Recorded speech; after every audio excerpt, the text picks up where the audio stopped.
Hey guys, Tommy Bryson here, and welcome to the Tommy Bryson Show. And today, face masks, remember the pandemic? Well, guess what? There's a lady in San Francisco making around $226,000 a year by selling face masks.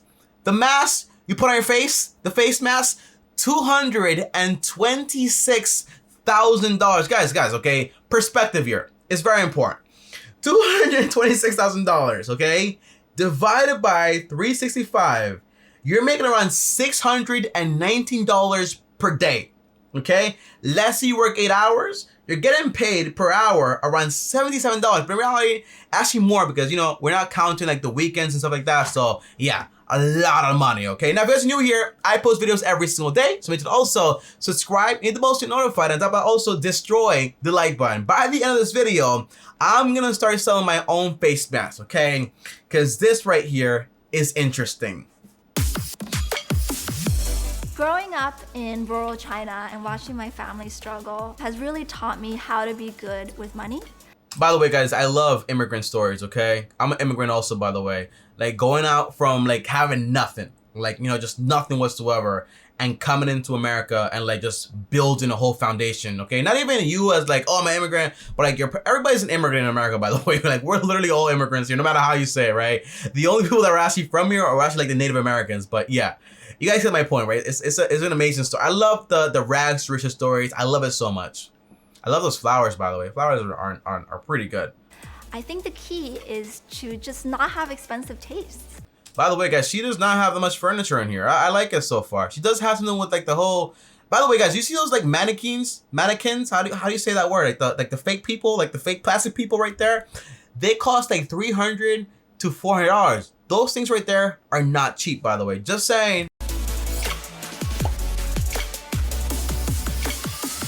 A lot of money, guys. But again, San Francisco, California is very expensive. I can't wait to hear how much he pays on rent. I can't wait.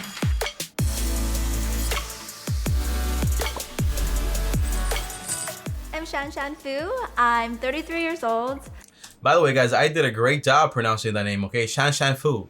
Shan Fu. By the way, it's Shan. That's it. And then Shan. That's it. And then Fu. So it's like 3 names in one. Shan Fu.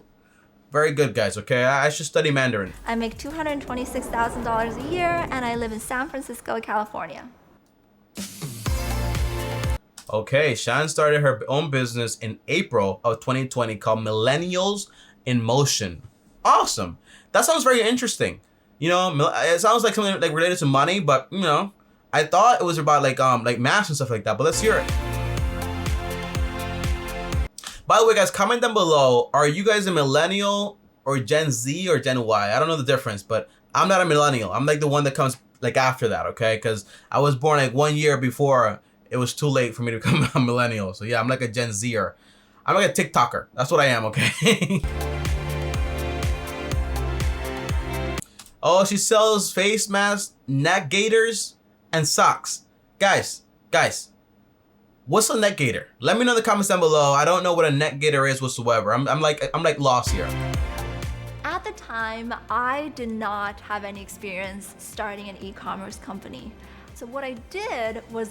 By the way, all those boxes, I think those are all orders, guys, or inventory, okay? And by the way, I love the story of someone that does not know anything, but they basically go out there and find it out. So if you don't know anything, don't be scared. Just find out what it is. No one's stupid, okay? People just don't know things, okay? I didn't know how to do certain things. I'm not stupid. You just go out there and find out how to do things. That's all you gotta do. Just find out the information. I watched YouTube videos, and I swear, I learned top to bottom how to start an e-commerce company for free from YouTube. Awesome. Yeah, YouTube, man. So much information. I love that system of giving free content. You get ad revenue, so you're basically incentivized to give free content, and then people receive that free content. Yeah, they watch ads and so on, right? But they get all that content for free, and with that information, to go out there and basically build a business. Okay, that's awesome to me. I love it. First, I got the products, and because my family works in import-export, it was fairly easy to find some factories. Oh, that's awesome. And by the way, don't look at this story and say, oh, her family works inventory and exports and imports, so it's so easy for her. It's not the same for us, Tommy. No, that's a BS excuse, okay? No, it's still tough work. go out there and find some manufacturers and don't make any excuses. Face mask to my door in 2 weeks. Shanna invested $3,000 to start a business. Awesome story. She was also working in tech full-time. Awesome. You know, I love the people that have a full-time job while they're starting their business and they don't quit that fast, okay? They have to say like, hey, let's wait until this works and then I go ahead and quit. You don't want to quit until it actually works for you a little bit, okay? I would work 9 to 5 at the consulting firm, and then from 5 p.m. to 1 a.m. I would... That's insane. 9 to 5 till 1 a.m. 1 a.m. to 9 a.m., 8 hours. You probably slept like around 6 hours to 7 hours. Sacrifice, right? Sacrifices are important in life, you know. Take care of your health though. Health is key. Work on Millennials in Motion. For the first few months, there was no time off. I worked 7 days a week, every waking minute, and then... By the way, be careful when you're working this hard, because in reality, you might think you're working, but usually, I learned this in the 4-hour work week and also the 80-20 rule. Basically, only 20% of what you do drives, for example, 80% of your results. So answering emails and tinkering around, that doesn't help. You have to focus on what actually works and then work on only that. And usually, it's not that much work. There is no 24-hour days at all. Okay, that's all like Instagram quotes. Eventually, when my income from Millennials in Motion matched the consulting firm, after 6 months, that's when I felt safe to focus. That's a great strategy. I usually use, for example, the 18-month rule until it builds up to that. But you know, you want to basically say, hey, all right, I'm done here. Once I can match my income with something else, okay? That's the idea. But you don't want to quit a job before you actually, you know, like get everything like sorted first. Yeah, be very careful with that. Don't be too impatient. It's just on Millennials in Motion.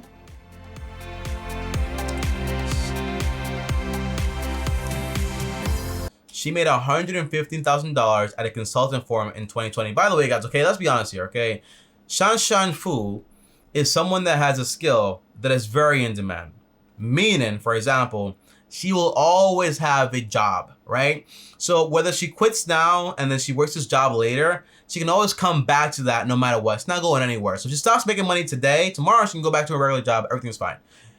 Because she has a very good skill. Skills are everything.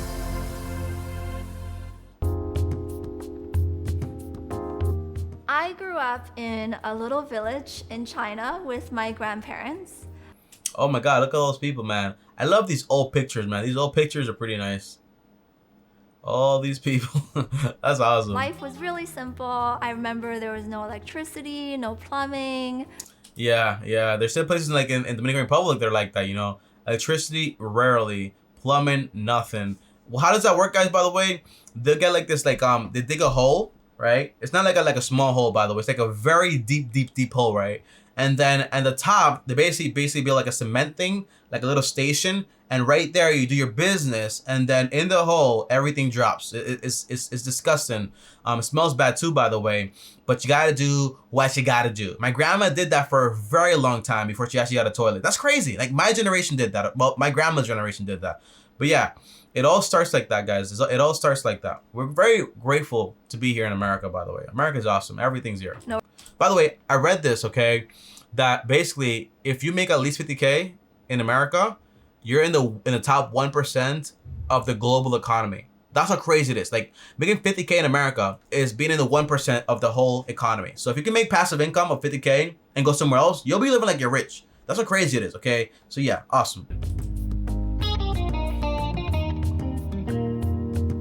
Watching your parents struggle was really hard. I remember kids would make fun of me. By the way, does it snow in China? I'm ignorant, guys. Okay, let me know about that. Okay, like, does it snow in China? Like, I'm noticing a lot of like jacket type vibes. Okay, does it snow in China? I'm not sure. Alexa, does it snow in China? Yes, it rains and snows depending on the season. Okay, guys, so it does snow. That's awesome. I had no idea. That's why they're wearing all these jackets and stuff like this in these pictures. For wearing the same clothes every day. I only ever got clothes from thrift stores. So all of that was just motivation. By the way, I spent most of my like little life like living basically just like wearing like basically no clothes, okay? And I had 2 outfits that we would go to take fancy pictures with. I rarely think about this, but yeah, Just like 2 outfits that I had, for example, I would go like take pictures with to send to my mom because she was working and stuff like that. It's interesting, man. It's a big sacrifice that a lot of parents make. So you gotta respect that. This story is making me a little gloomy. I like it. Not succeeding was just not an option. And because we grew up like that, I never want that to be a problem in my future family. I agreed. Hey, so I'm launching 3 new thigh-high socks tomorrow, and I was hoping we can get a photo shoot. Yeah, absolutely. When do you want to meet up? Let's do it at 3 o'clock, and let's do it at the Fillmore and Haight mural. Ooh, the Fillmore and Hay murals. Okay. So obviously, when you got a product, you got to do photo shoots, got to do the whole thing to market it correctly. Like it. Businesswoman. Nice. Okay, guys, let's dive into the budget. See exactly how she spends her money. The one expense that I spend Typically spends $35,000. $35,000 a month, guys. Okay, let's rewind this. She makes $226,000. Divided by 12. She's spending more money than she makes. I don't get it. Unless she pays herself a salary of this much and maybe might be making a lot more money. But this might spell out some trouble here. Let's just keep watching. and a lot on is rent. One, because San Francisco is just a very expensive city to rent.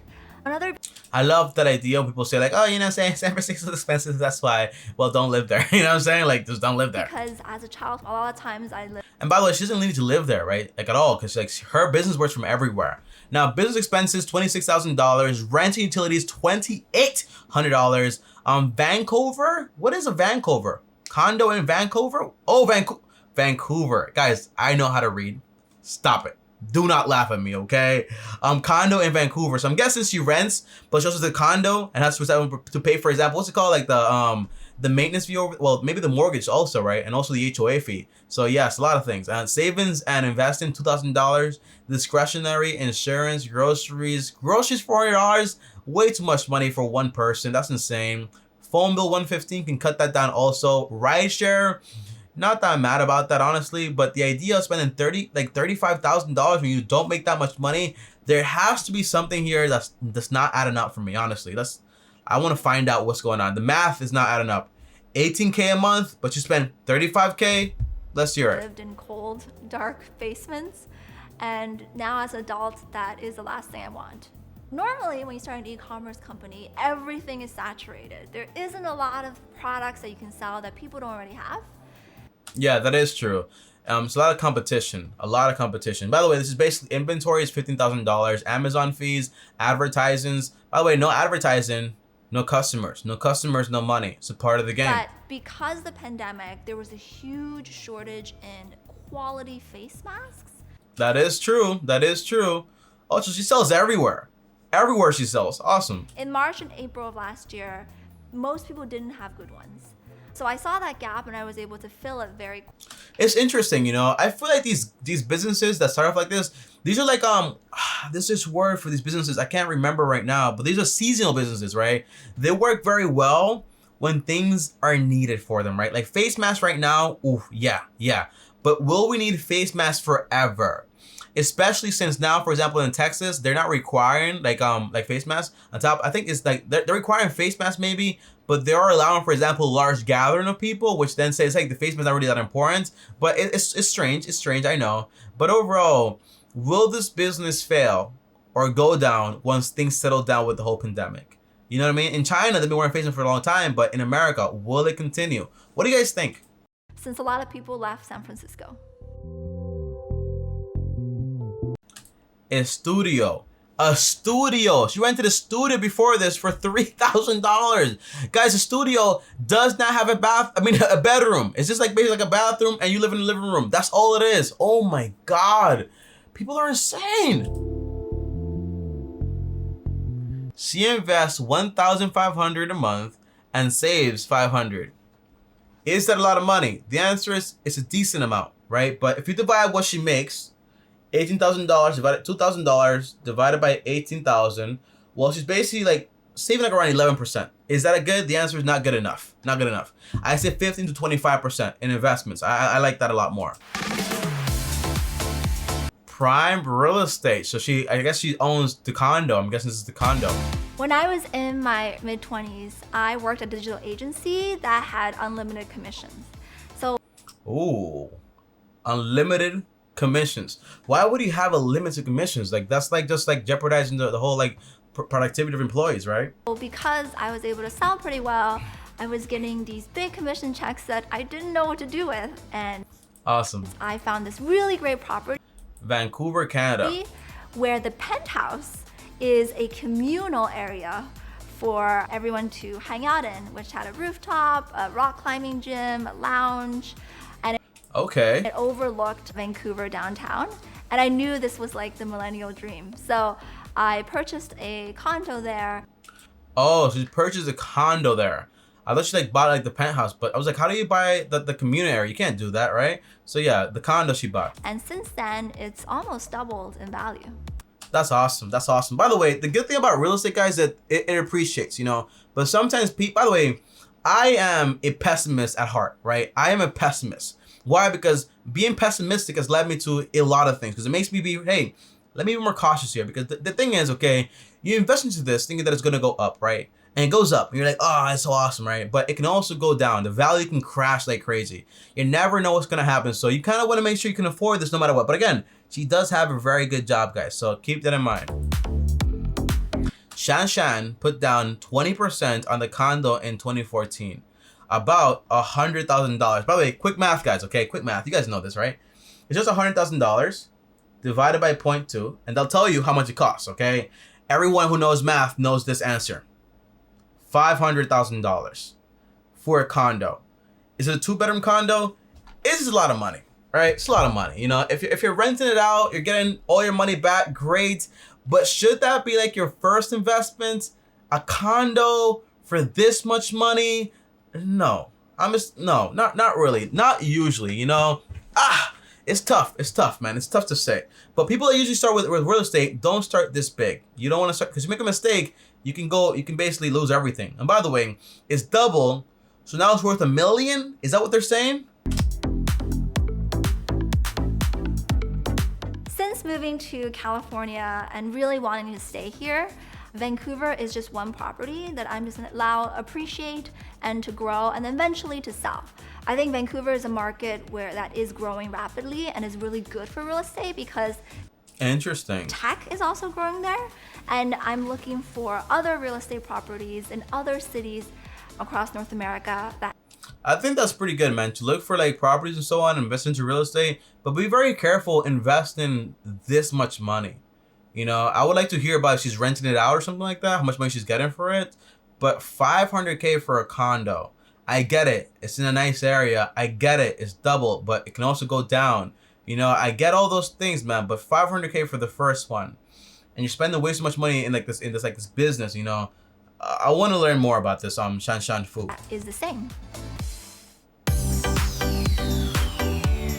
My father has a mantra that if somebody gives you $1, then give $10 back. And Oh, that's interesting. That's interesting. Let's hear where this conversation that's goes. something that the Fu family really believes in. So one thing I learned about money is to see, you know, how does it make people. Oh, she does HelloFresh. I liked HelloFresh. I still do. It's just, it got to a point where I left and I paused it. HelloFresh, by the way, is a service where they actually send you meals prepared. They're pretty expensive, by the way. It's not that cheap as it make it seem. You can just like shop for groceries a lot more cheaper. But yeah, they send it like all the things you need for like the ingredients, and you can just go ahead and cook it and stuff like that. It's pretty cool. Generous. How do they share the money and what that says about them? It has helped me meet a lot of people who all think the same, who all believe in fire. Wow, there's no oil here. Because my initial product was face masks, I thought it was really important to make sure that any benefit I got from the pandemic boost was given back. So Okay, so she's also donating money. That's awesome. I like that a lot. I like that a lot, you know. And by the way, it's not like, hey, you made money, so go give money, you selfish, you know. No, like I like that she's doing it. Does she have to? The answer is no. I don't care.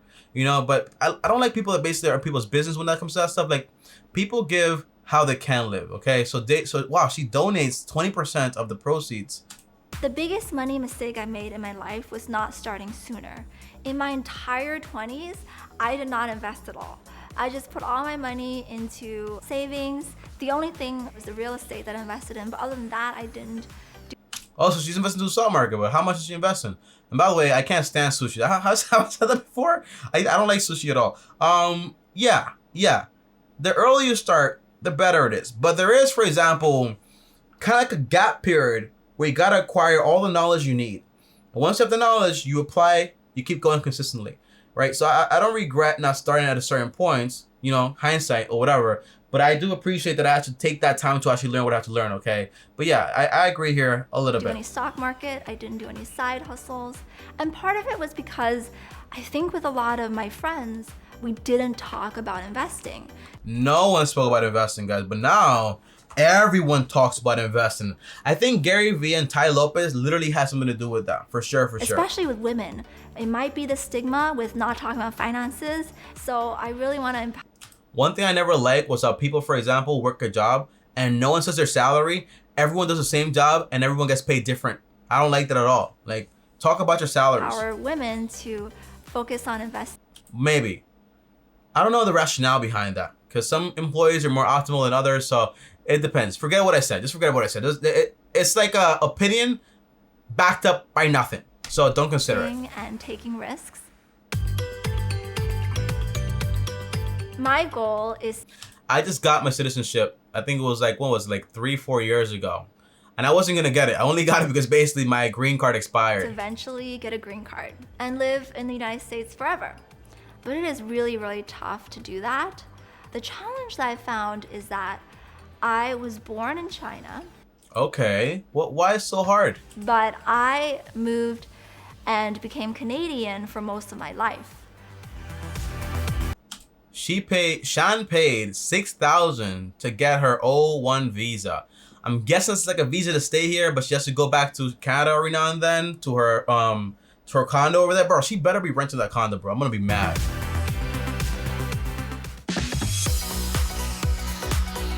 My goal is to double Millennials in Motion's revenue in the next year. Interesting. Guys, I love Millennial Money. I love this whole series. I just don't like the lack of details. I don't like the lack of details. There's so much details here that don't make sense. I love investing in the stock market. No details on that. I love all this stuff. No details on that. I want more details. Once I have enough passive income streams, then I'll have a lot of flexibility. And with that flexibility, I can do consulting for companies. I can help others build their business. I want to focus on real estate as well. Also, investing has been a big part. Usually, when I hear this, I hear, for example, a jack of all trades, like you're doing way too much. But, you know, the real estate part is not that difficult, right? Because she's buying and holding for a while. Just don't buy that crazy big. Investing is more automated. Consulting is a part of her business. That's fine too. And growing this business is going to be fine because it's just e-commerce, right? But it depends, man. Just make sure you don't go all over the place. Make sure you focus down on something too. It's very important. You don't want to be all over the place. You want to be kind of focused in, drive into something. I love trying to find the companies that... By the way, let's read some of the comments here. I want to read some comments. This woman is seriously smart and so given. Awesome. She started a profitable business. Awesome. Think CNBC needs to do a better job of explaining her situation. If you decided to bring up otherwise, it's super confusing to viewers who don't know much about the U.S. Oh, I don't know what it's talking about. Okay. So overall, positive comments, but I'm the only one confused about her income, right? Because where's all this money coming from, right? The whole I make so much money, but I spend so much. I'm confused about that. That are destined to grow. Shan's net worth is around $700,000. Now, this is probably going to be the property that she actually bought in, what's it called? The place in Canada that I can't pronounce, in that place. Not including the valuation of her company. Okay, awesome. Her goal is to be a millionaire by age 36. I think she can do it. I do. I think it's really important to have open discussions about money with friends and be able to share your income and your net worth goals. I agree, man. And there are friends out there, but not everyone is open to that type of stuff. So it's all about finding those people that are actually interested. And sometimes those are not going to be your current friends. You got to understand that too, right? Not everyone is going to be comfortable with whatever you're comfortable in, okay? But overall, do I like shan fu? I do. You know, you start a business, you're in a pandemic, and you make a lot of money. You put in a lot of money back into the business. That's great. Make sure you take money out. Your expenses are very, very high. You bought this condo to start into real estate, but it's also very, very expensive. It's super expensive, right? It's tough. It's tough to say. My advice would be, hey, slow down a little bit, okay? And on top of that, if you want to get into real estate, right, the idea is start a little smaller. Start with like single family homes and so on, right? You buy a few of them with that much money you actually have. That's awesome, by the way. You buy a few of them and make sure, right, when you have a business, remember, the business has to give you cash. Take the cash. People basically put all the money into the company so it can grow faster, but sometimes it stops growing midway, especially with the seasonal businesses. Be very, very careful. Although she is diversifying, for example, into the whole leg thing, so that could help also. Maybe other apparel, that could help also, but be very careful relying, for example, only on face masks because you don't know exactly what's going to happen in America in the next year or 2 years. And also, your expenses are really high. Okay, that's my advice here. But overall, guys, comment down below. Do you agree with me? Are you confused? Like, okay, how do you make all this money, but you spend like basically double of it? Where is all this money coming from? You know what I'm saying? So a little confusing. Maybe it's like the margins, not explaining that margin. Again, I love CNBC. I love this series, but sometimes I just wish I had a little bit more details to actually work with, okay? I'll see you guys next time. As always, like, subscribe, hit the bell so you get notified. If you guys want to text me, well, join me on Patreon, link down below, or send me a DM on Instagram right here. On top of that, if you want to watch another video, here's a video right here, and click my face right here. See you guys tomorrow, and as always, peace.